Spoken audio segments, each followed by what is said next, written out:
का भाऊ 6 महिन्यानंतर तुम्हाला हे करू, 6 महिन्यानंतर तुम्हाला ते करू, 11 महिन्यानंतर हे करू. आता जसं दादा म्हणाले की बाबा तुम्ही तो प्रश्न विचारा आणि प्रशिक्षण झाल्यानंतर काय करायचं.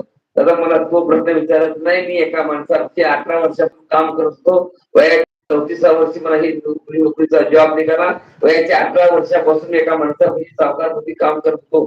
तब्बल 18 वर्षापासून काम करत असताना वयाच्या 36व्या वर्षी म्हणजे तब्बल 15 वर्षे 14 वर्षी मी एकाच माणसापाशी काम करू. माझी माणुसकी त्या माणसाला पडते. तो माणूस मला 6,000 पगार देत होता. 6चं 10 दिला, 10चं 12 दिला, 12चं 15 दिला. वयाच्या 25व्या वर्षी स्वतःच्या तो खर्चाने मला लगीन केला आणि मला घर बांधून दिला.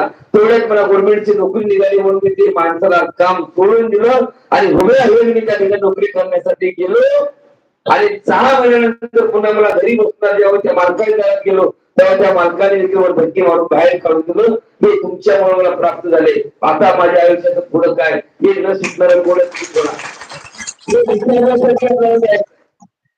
हे विचारलं पाहिजे.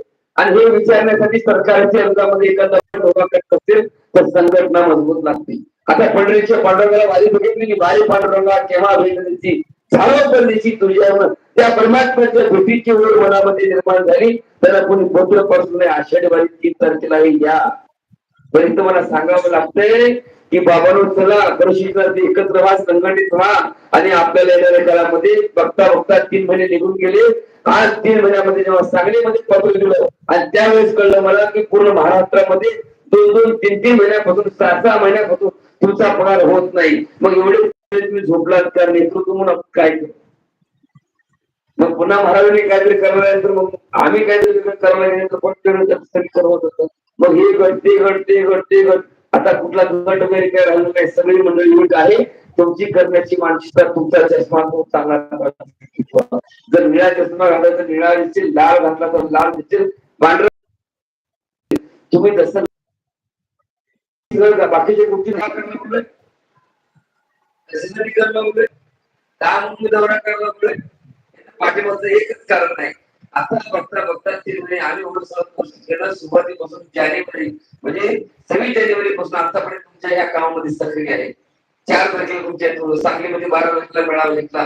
देहूतून पंढरपूर पाहिजे ठिकाणी आपले भाषण गोवारीच्या माध्यमातून 5 महिने मदत वाढवणारे महाशिवरात्रीची माहिती पडलं तरी देखील आपल्याला आंदोलन करावं लागलं.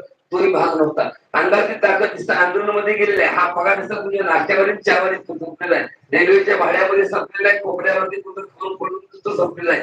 हे काही पैसे घराला लागलेले नाहीये. घरात आहे ते पण पैसे संपलेले आहेत. पण तुमच्यामध्ये एक निगेटिव्हता एवढी मोठ्या वाईट भरलेली आहे की आपलं काम होणार नाही.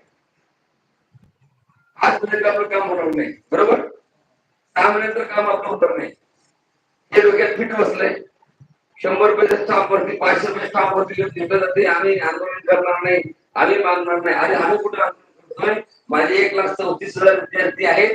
त्यांचा बाप आंदोलन करणार आहे. बापाने बोलवलंय म्हणून आम्ही सांगितलं हे कधी शक्य होणार आहे. तुम्ही सर्वांनी संघटित झाल्यानंतर मला 1 रुपये मी आतापर्यंत आंदोलन केलं. 1 रुपये म्हणून घेतला नाही. मला मागितले पैसे मला आठवते कुठं तुम्ही मला कॉन्ट्रॅक्ट काय म्हणतात ते दुसरं काय झालं. मी मुंबईमधून पायदली काढली. आकडा मिळाला 20,000चा. 10,000 तरी आम्ही 5 तरी आम्ही 2,500 1200 पडत होता.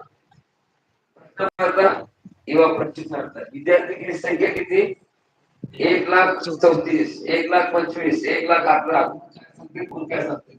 पण संकट किती 400-500